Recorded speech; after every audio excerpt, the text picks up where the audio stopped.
বিবাহের মোহরের পরিমাণ কতটুকু হওয়া উত্তম?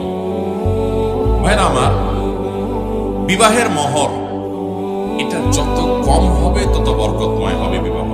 বিবাহের মোহর যত কম হবে বিবাহ তত বরকতময় হবে। নবী করিম সাল্লাল্লাহু আলাইহি সাল্লাম বলেছেন, সবচেয়ে বরকতময় বিবাহ, সবচেয়ে উত্তম বিবাহ হলো যে বিবাহতে খরচ কম।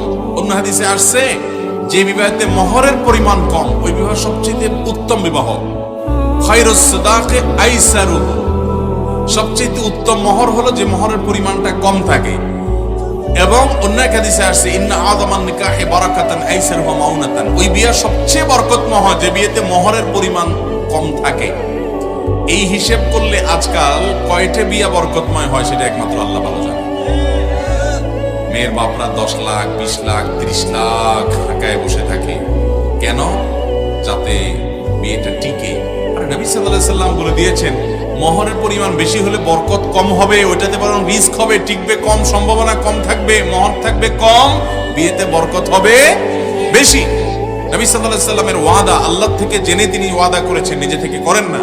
অতএব মেয়ের বাবারা নবী সাল্লাল্লাহু আলাইহি সাল্লামের কথার প্রতি বিশ্বাস নাই, ওই 10 লাখের ফিগারের প্রতি বিশ্বাস আছে।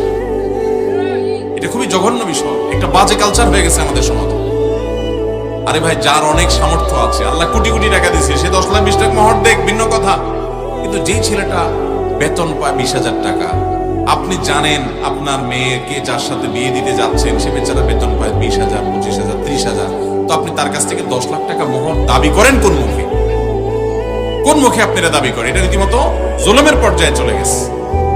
এই জন্য আমি প্রায় বলি, আমাদের বাপ চাচাদের বয়সী যারা মুরব্বীরা যারা আছেন, এই যে ডানে বামে সামনে যেসব মুরব্বীরা আছেন, খবর নিয়ে দেখেন 70-80 ঘরে যাদের বয়স, এসব মুরব্বীদের বিয়ের মোহর ছিল 5 টাকা 7 টাকা 10 টাকা 3 টাকা 1 টাকা 2 টাকা। সে যুগের 1 টাকা 2 টাকা 10 টাকা এই যুগের তুলনায় অনেক বেশি ছিল, তাই বলে 10 লাখ টাকার বেশ কম ছিল না।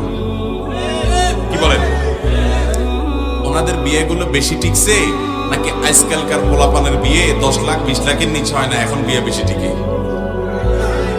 আগের গুলো বেশি টিকে না এখনকার গুলো টিকে? আগের গুলো সব মেড ইন জাপান, ভালোবাসা এত লাগা লাগছে, বিয়ে হয়েছে তো হয়েছে, শত শত বিয়ের ভিতরে 2-4টা ভাঙতো। আর এখন সব মেড ইন চায়না। হযরত মুসা আলাইহিস সালাম বলছিলেন যে আল্লাহ তুমি নাকি ঘুমাও না।